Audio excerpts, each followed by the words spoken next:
Shalom, shalom bien-aimés, que le Seigneur vous bénisse et qu'il vous comble. Je viens souhaiter un joyeux Noël 2020 à tout le monde. Que le Seigneur vous comble et qu'il vous accorde sa grâce, qu'il glorifie son saint nom dans votre vie et dans votre famille. Je suis le pasteur Ewing Omokolo, pour ceux qui ne le savent pas. Alors, je viens ce matin partager une portion de parole avec vous.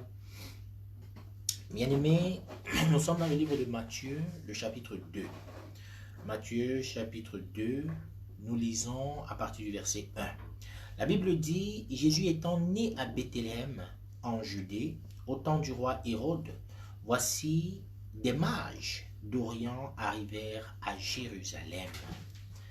Jésus étant né à Bethléem, en Judée, au temps du roi Hérode, voici des mages d'Orient arrivèrent à Jérusalem.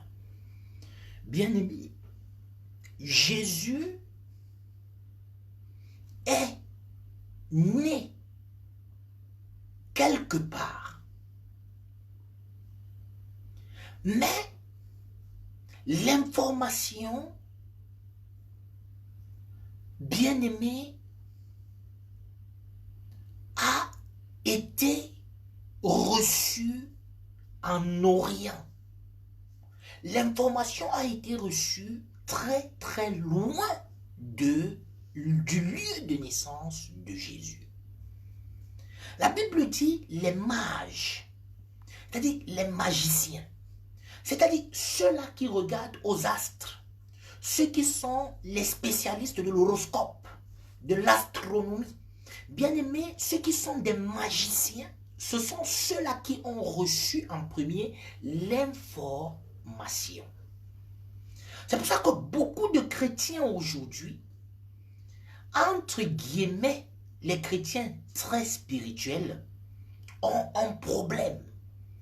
Ils n'acceptent pas la célébration de la fête de Noël. Je le disais dans une vidéo précédente que vous allez retrouver sur YouTube. Bien-aimés, nous levons régulièrement chaque année en cette période pour décrier la fête de Noël, pour tirer sur la célébration de la fête de Noël en disant que c'est un mot qui veut dire sans Dieu. Mais lorsqu'on compose un mot de deux mots de langues différentes, c'est qu'il y a un problème quelque part. C'est que nous avons un problème. Et si on prenait le même mot en d'autres langues, Christmas en anglais, est-ce qu'on dirait également ça veut dire sans Dieu? Arrêtons de faire des choses qui n'ont pas d'importance. Revenons à ce qui est important. La Bible dit, Jésus est né à Bethléem, mais c'est de l'Orient que les gens ont eu l'information. C'est de l'Orient que les gens ont su qu'il y avait quelqu'un de puissant. Écoutez-moi bien. L'Orient ici représente le milieu de ceux qui ne connaissent pas Dieu, de ceux qui n'ont pas bien aimé, qui ne sont pas attachés à Dieu, qui ont des pratiques autres que celles de Dieu. Les magiciens, bien aimés, les mages ne sont pas ceux-là qui sont les prêtres de l'Éternel des armées, mais ce sont eux qui ont reçu l'information et non seulement ils ont reçu l'information, mais ils savaient quelle est la valeur qu'a le Christ. Ils se sont levés de l'Orient pour arriver jusqu'à Bethléem. Mais est-ce que cela ne t'intrigue pas un peu? est-ce que cela n'est pas, ça ne te trouble pas un peu? Bien, mais j'ai une nouvelle pour toi, c'est que le Christ, lorsqu'il vient, que ce soit dans le ciel, sur la terre, jusqu'aux extrémités de la terre, sous la terre, dans la mer, tous ont l'information de la venue de Christ. Les mages vont considérer la venue de Christ.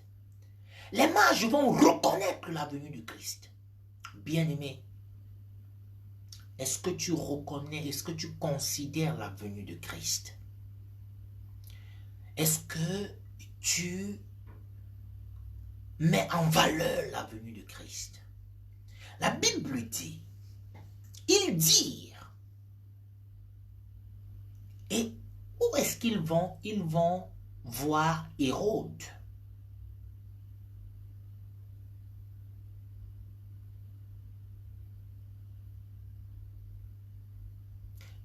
Ils disent, où est le roi des Juifs qui vient de naître? Car nous avons vu son étoile en Orient et nous sommes venus pour l'adorer. Où est le roi des Juifs qui vient de naître? Le roi des Juifs qui vient de naître. Nous ne sommes pas juifs. Nous ne sommes pas d'ici. Mais nous avons vu son étoile en Orient. Bien-aimés, tout le monde peut voir la gloire du Christ. Tout le monde peut voir la manifestation de la puissance de Dieu. Il dit, nous avons vu son étoile en Orient. Ça veut dire, quel que soit le lieu où tu te trouves, bien-aimé, la venue de Christ doit avoir un impact dans ta vie. Quel que soit l'endroit où tu es, la venue de Christ doit saisir et captiver ton attention. Ces gens n'étaient pas n'importe qui. Ces gens avaient une connaissance profonde. Ces gens avaient des biens précieux. Ces gens avaient chacun une famille. Ces gens avaient des responsabilités. Mais ils ont tout abandonné. Ils ont tout laissé en Orient et ils sont allés pour rendre hommage au roi des Juifs. Bien-aimé, j'ai une nouvelle pour toi. C'est qu'en ce temps-là, ils avaient l'information que c'est le roi des Juifs. Ils avaient vu l'étoile et ils savaient que c'est le roi des Juifs. Mais j'ai une nouvelle pour toi, c'est que les choses ont changé. Avec la mort et la crucifixion de Christ, bien-aimé, il ne s'agit plus seulement du roi des Juifs, mais il s'agit également du roi de l'Occident, du roi de l'Orient, du roi bien-aimé, du roi de l'Égypte. Il s'agit du roi de l'Afrique. Il s'agit du roi des rois, du Seigneur des seigneurs. Bien-aimé, s'ils avaient su qu'il s'agissait véritablement du roi des rois, bien-aimé, les choses se seraient passées autrement. Ils avaient considéré le fait que c'était le roi des Juifs. Ils avaient raison, ils n'avaient pas tort. La Bible dit, et nous sommes venus pour l'adorer.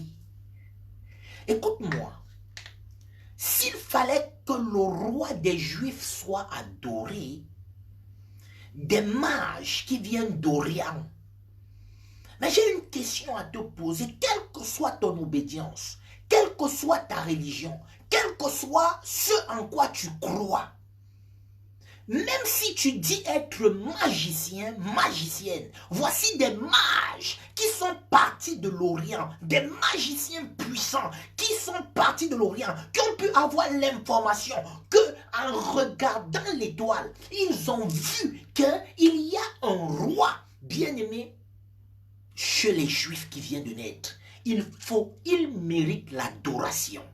Il mérite la louange. Il mérite quelque chose de spécial. Nous sommes venus l'adorer. Parce que adorer ce roi est un privilège. Adorer ce roi est quelque chose de glorieux. Adorer ce roi est quelque chose de puissant. Que le Seigneur te bénisse et qu'il te donne de comprendre la quintessence de ces paroles. Mais comment est-ce que tu peux te permettre de louper une telle grâce? L'adoration du roi des rois. Quelle que soit ta religion, introduis le Seigneur Jésus-Christ dans cette religion. Parce que un jour, il y en a qui se sont levés de l'Orient parce qu'ils ont vu une étoile.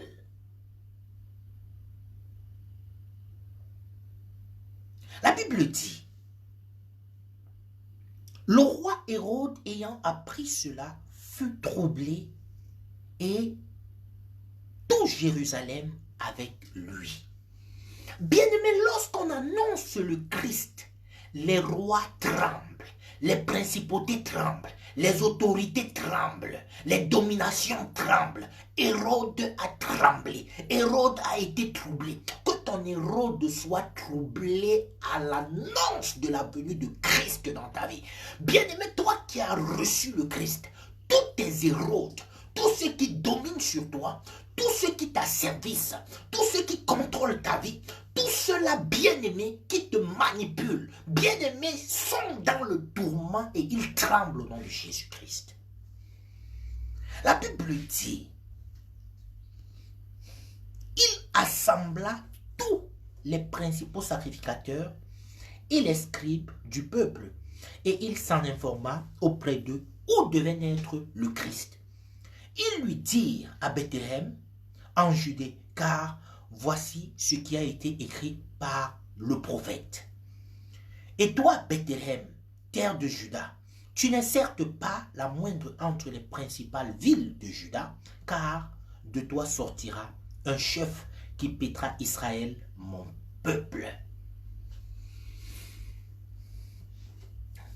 Es-tu négligé? Est-ce que tu te sens mal à l'aise? Est-ce que tu penses que tu es issu d'une famille malheureuse? Est-ce que tu penses que tu es issu d'un village que personne ne connaît? Est-ce que selon toi,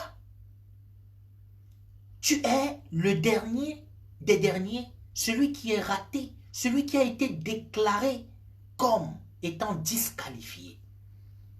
J'ai une nouvelle pour toi, c'est que le Seigneur t'a appelé et il veut faire de grandes choses avec toi.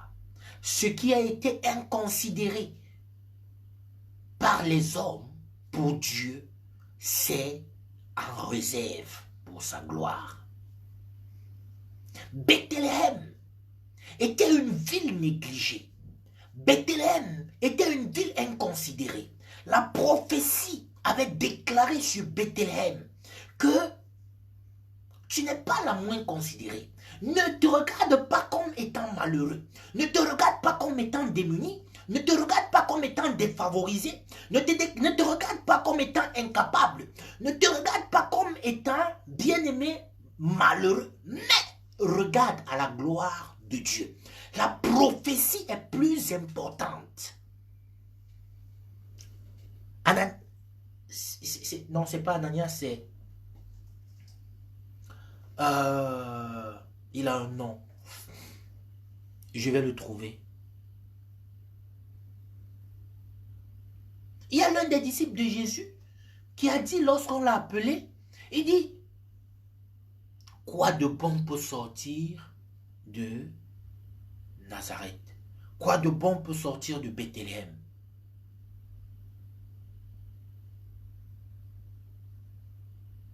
Et c'était ainsi. Rien de bon ne pouvait sortir de là. Les gens vont poser la question régulièrement. Quoi de bon peut sortir de toi? Quoi de bon peut sortir de ta vie? Quoi de bon peut sortir de tes entreprises? Quoi de bon peut sortir de tes projets? Quoi de bon peut sortir, bien-aimé, de tes efforts? Quoi de bon? Même toi-même, tu t'es convaincu que rien de bon ne peut sortir de toi. J'ai une nouvelle pour toi, c'est que, bien-aimé, le Seigneur a déclaré que tu seras la tête et non la queue. Tu seras en haut et non en bas. Tu seras devant et non derrière. Et sa gloire sera manifeste dans ta vie. La Bible dit,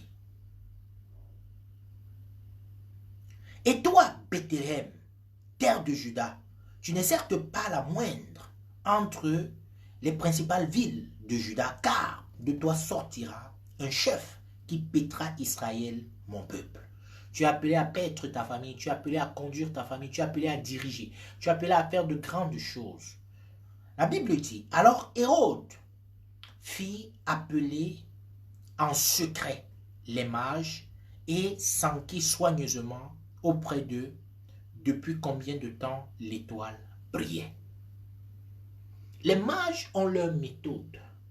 Les mages ont leur façon de faire. Les mages sont devenus plus puissants spirituellement que les Hébreux. Ils sont devenus, ils ont une capacité bien aimée autre parce que le Seigneur avait cessé de parler aux Hébreux. Le Seigneur avait cessé de parler en Israël. Il n'y avait plus de prophètes parce que tous les prophètes avaient été tués. Alors, ce sont les sciences sans puissance qui étaient capables de faire certaines choses.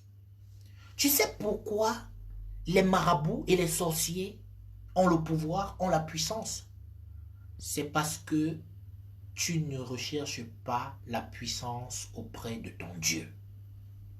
C'est pour ça que tu considères la puissance des marabouts, tu considères la puissance des sorciers, tu considères la puissance des charlatans, tu considères la puissance et la capacité qu'ont, bien aimé, des personnes qui fonctionnent dans l'ombre.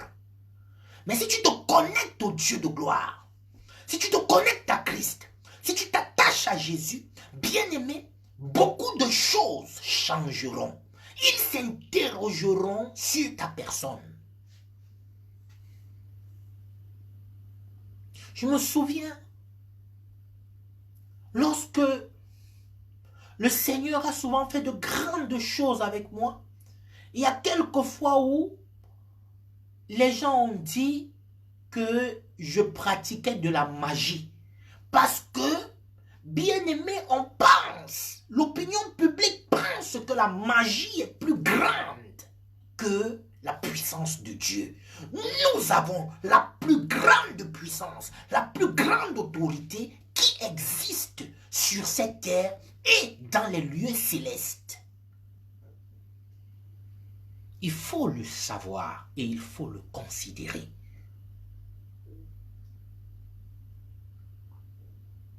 Que le Seigneur te comble de grâce, qu'il te visite et qu'il te donne de triompher à tous égards.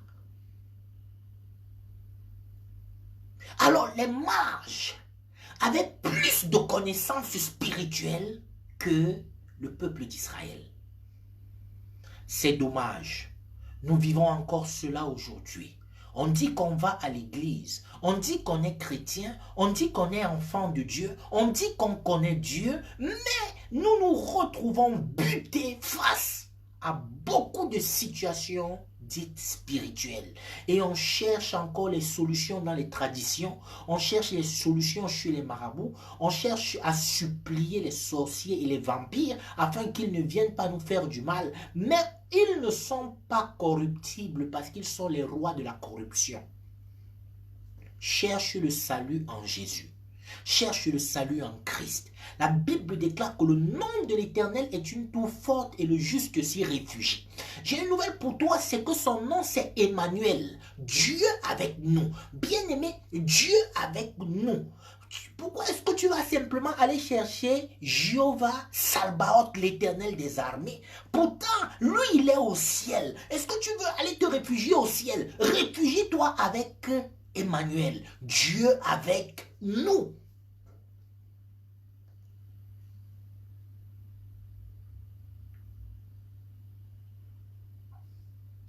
Alors, il dit, alors Hérode fit appeler en secret les mages et s'enquit soigneusement auprès d'eux depuis combien de temps l'étoile brillait. Puis, il les envoya à Bethléem en disant, allez et prenez des informations exactes sur le petit enfant. Quand vous l'aurez trouvé, faites-le moi savoir afin que j'aille aussi moi-même l'adorer. Il envoie des étrangers, une chose qui lui est réservée. Il dit non, ce sont eux qui ont le pouvoir, ce sont eux qui ont la capacité, ce sont eux qui ont vu, qu'ils aillent et ils vont me donner l'information, comme ça je vais aller aussi l'adorer. Vous voyez, ce n'était pas des intentions saines. C'était des plans, c'était la ruse du diable. Mais nous fonctionnons également de cette manière.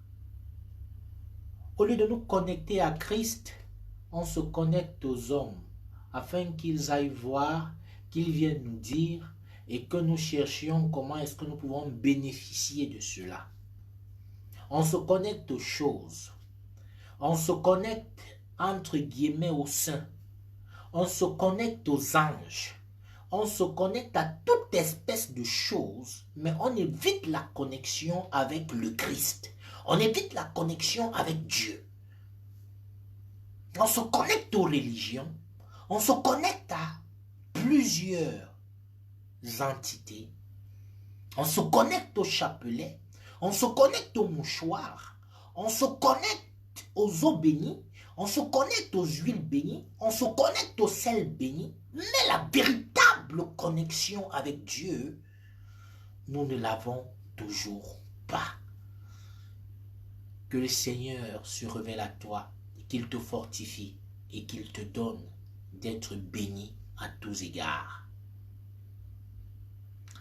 La Bible dit, après avoir entendu le roi, ils partirent. Et voici, l'étoile qu'ils avaient vue en Orient marchait devant eux jusqu'à ce qu'étant arrivé au-dessus du lieu où était le petit enfant, elle s'arrêta.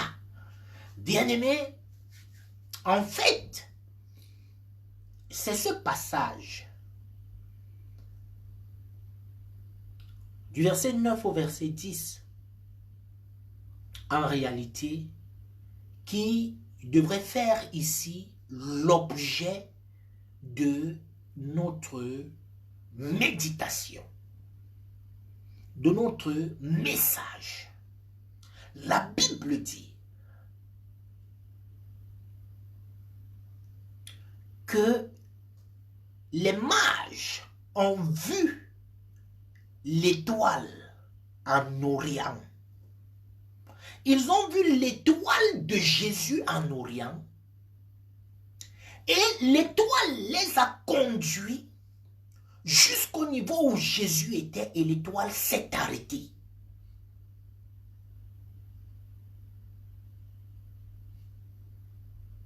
Parce qu'ils disent au verset 2, où est le roi des Juifs qui vient de naître, car nous avons vu son étoile en Orient.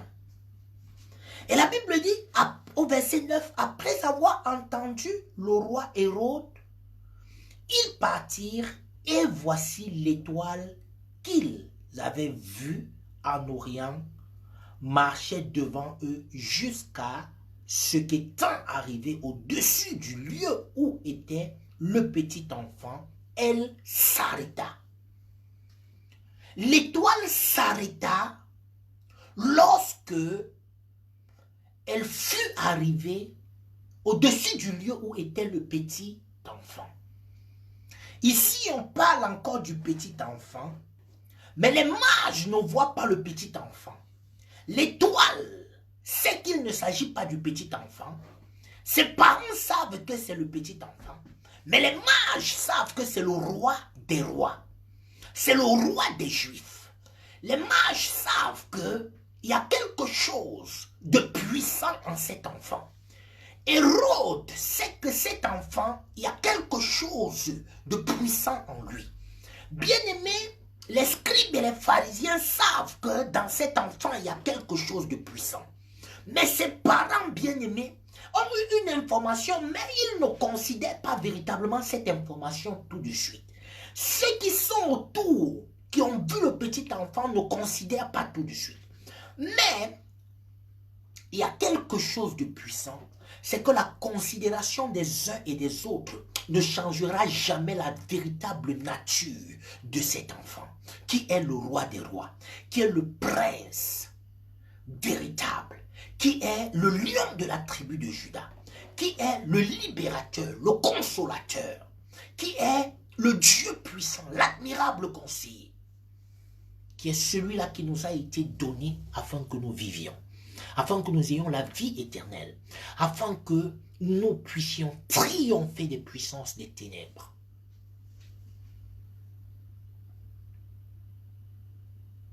La Bible dit,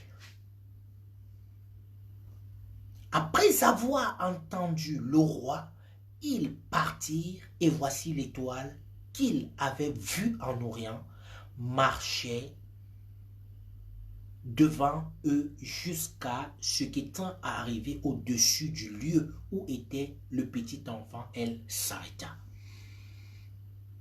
L'étoile s'arrêta. L'étoile a été vue en Orient. L'étoile a traversé toutes les contrées et est arrivée jusqu'à Bethléem. L'étoile s'est arrêtée à Bethléem. L'étoile s'est arrêtée au-dessus du lieu où était le petit enfant. Bien-aimé, cette étoile a fait un travail. Cette étoile a pris des magiciens. Cette étoile a pris des sorciers. Cette étoile a pris des païens. Cette étoile a pris, bien-aimé, des personnes qui n'avaient jamais entendu parler, bien-aimé, du Christ, qui n'avaient jamais reçu la prophétie pour les amener jusqu'à Christ. J'ai une nouvelle pour toi, c'est que cette étoile, c'est toi. Cette étoile, c'est moi. Nous avons la capacité, nous avons, bien aimé, la mission, nous avons l'obligation de prendre les gens de l'Orient, des profondeurs, bien aimés, des puissances occultes et des ténèbres, pour les ramener jusqu'à l'admirable lumière. Bien aimés, ces gens étaient dans leur pratique. Même pendant que les gens sont en train de faire, bien aimé, de travailler sur l'astronomie, sur l'horoscope, bien aimé, en train de faire la magie, le Seigneur Jésus-Christ peut se révéler à eux. Bien aimé, tu peux, bien aimé, donner une parole à quelqu'un. Tu dois briller, bien aimé, par tes actes, afin que les gens s'interrogent. Mais, de qui est cette étoile? Nous sommes des étoiles. Bien aimé, lorsqu'on parle en français, lorsqu'on prononce le mot étoile en français, ça ne captive pas comme cela doit captiver. Mais lorsqu'on le prononce en anglais, tout le monde est content. You are a star. Tu es une star. Tu brilles et tu captives l'attention des gens. Tu les amènes quelque part. Ils te suivent afin que tu impactes leur vie. Bien-aimé, l'étoile a entretenu ces gens. L'étoile a conduit ces gens. L'étoile a accompagné ces gens. À un moment, l'étoile s'est arrêtée. Nous ne comprenons pas que notre mission est de conduire. Notre mission est d'accompagner. Notre mission est de diriger. Bien-aimé, mais à un moment, il faudrait que nous nous arrêtions. Parce que lorsque nous avons accompagné la personne jusqu'à Christ, il faudrait que nous nous arrêtions et que Christ prenne le relais et qu'il fasse sa part.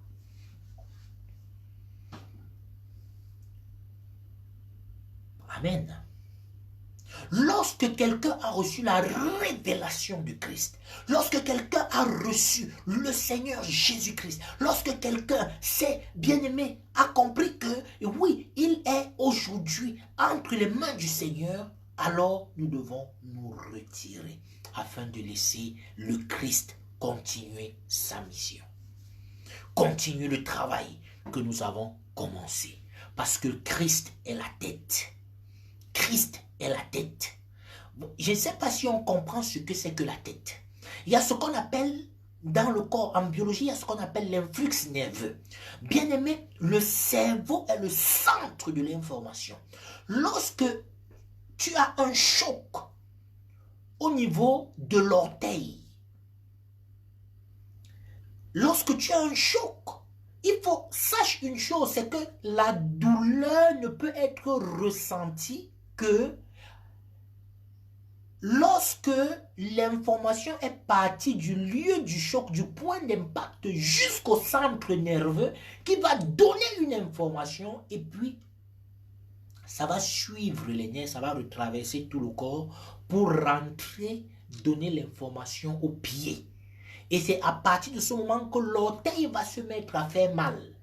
Ça veut dire aussitôt que tu as le choc, l'information monte d'abord jusqu'au cerveau avant de renvoyer une autre information.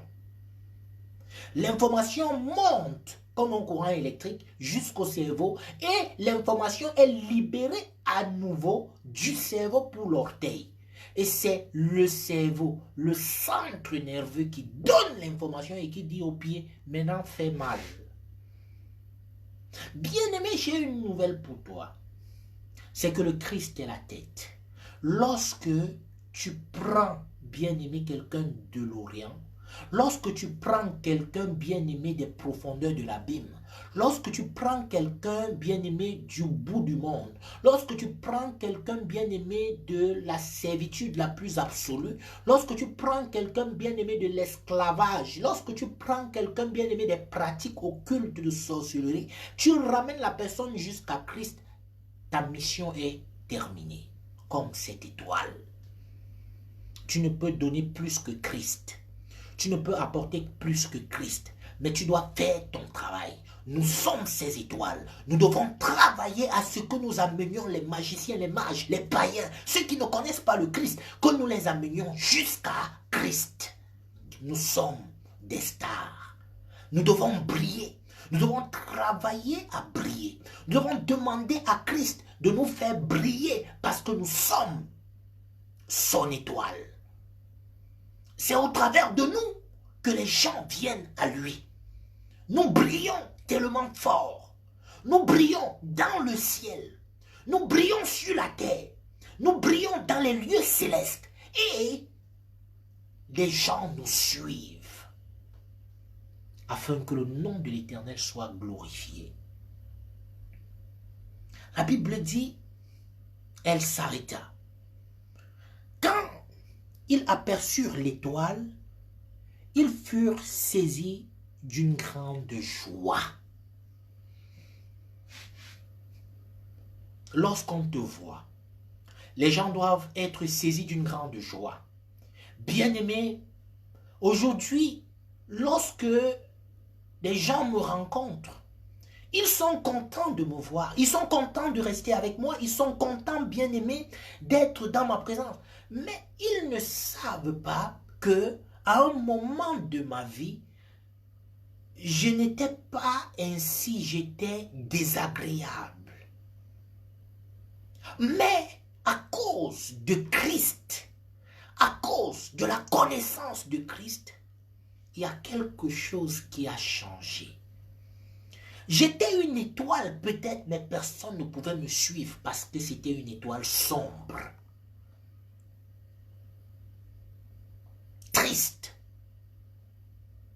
Une étoile que personne ne peut vouloir suivre.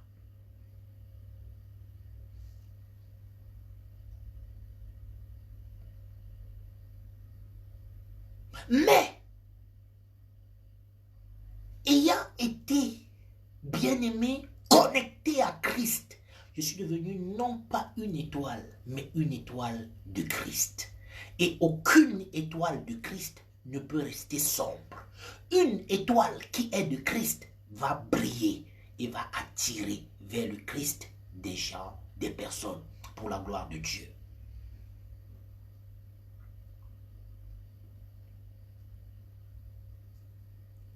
La Bible dit donc, pour finir, ils entrèrent dans la maison, virent le petit enfant avec Marie, sa mère, se prosternèrent et l'adorèrent. Ils ouvrirent ensuite leur trésor et lui offrirent en présent de l'or, de l'encens et de la myrrhe. Ils entrèrent dans la maison, virent le petit enfant avec Marie sa mère, se prosternèrent et l'adorèrent. Ils se prosternèrent et l'adorèrent. Voilà des mages, voilà des magiciens, voilà des puissants d'une contrée qui arrivent et qui vont se prosterner et adorer un bébé dans une maison insignifiante, dans une maison bien-aimée sans valeur, dans une maison bien-aimée qui n'a pas de sens, mais ils se sont prosternés et ils ont adoré l'enfant dans cette maison qui n'était pas une maison royale. J'ai une nouvelle pour toi. Ta vie peut être sans valeur. Ta vie peut être infructueuse. Ta vie peut être bien-aimée, un lieu de tourment et de désespoir, de désarroi et de malheur. Mais j'ai une nouvelle pour toi, c'est que lorsque le Seigneur Jésus-Christ habite en toi, il donne de la valeur, bien-aimée, à ta personne. Parce qu'aujourd'hui, il n'habite plus dans cette maison faite de main d'homme, mais il habite en toi. La Bible dit, Christ en moi, l'espérance de la gloire.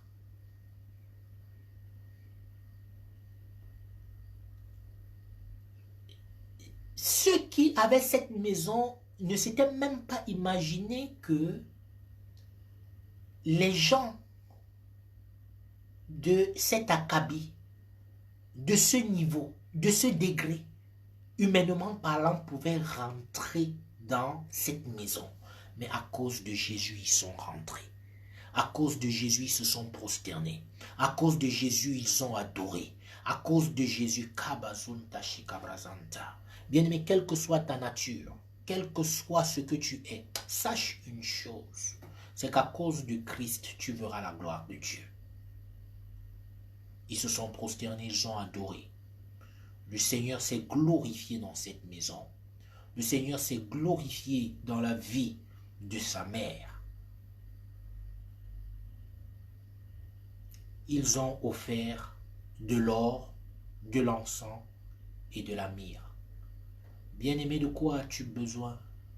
Vous croyez que c'est Jésus qui a utilisé cet or? Vous croyez que c'est Jésus qui a utilisé cet encens? Vous croyez que c'est Jésus qui a utilisé cette myrrhe? Non, ce n'est pas Jésus, mais c'est celle qui avait porté Jésus dans son ventre. C'est celle qui avait porté Jésus dans son ventre avec son mari Joseph. Bien-aimé, lorsque tu décides de faire de Jésus-Christ ta priorité, lorsque tu décides de porter Jésus-Christ en toi, lorsque tu décides de faire de ton corps la demeure de Christ, bien-aimé, tu ne manqueras de rien. Que le Seigneur te bénisse et qu'il te visite. Bien-aimé, la Bible dit que le Seigneur est merveilleux. Et ceux qui se confient à lui ne manquent de rien. Sois béni et comblé à tous égards dans le nom puissant de Jésus-Christ. Je prie que le ciel soit ouvert sur toi et qu'il te donne de briller, que cette lumière, comme il le dit dans Isaïe, le chapitre 59, lève-toi et brille, car ta lumière arrive. Tu es une étoile, brille, parle aux gens, impacte la vie des gens et conduis-les à Christ. Que ce soit ta mission. La mission de la véritable star, de la véritable étoile, c'est de conduire les hommes à Christ, les puissants et les moins puissants à Christ. Que la gloire et la puissance de Dieu soient ton partage au nom de Jésus-Christ. Amen.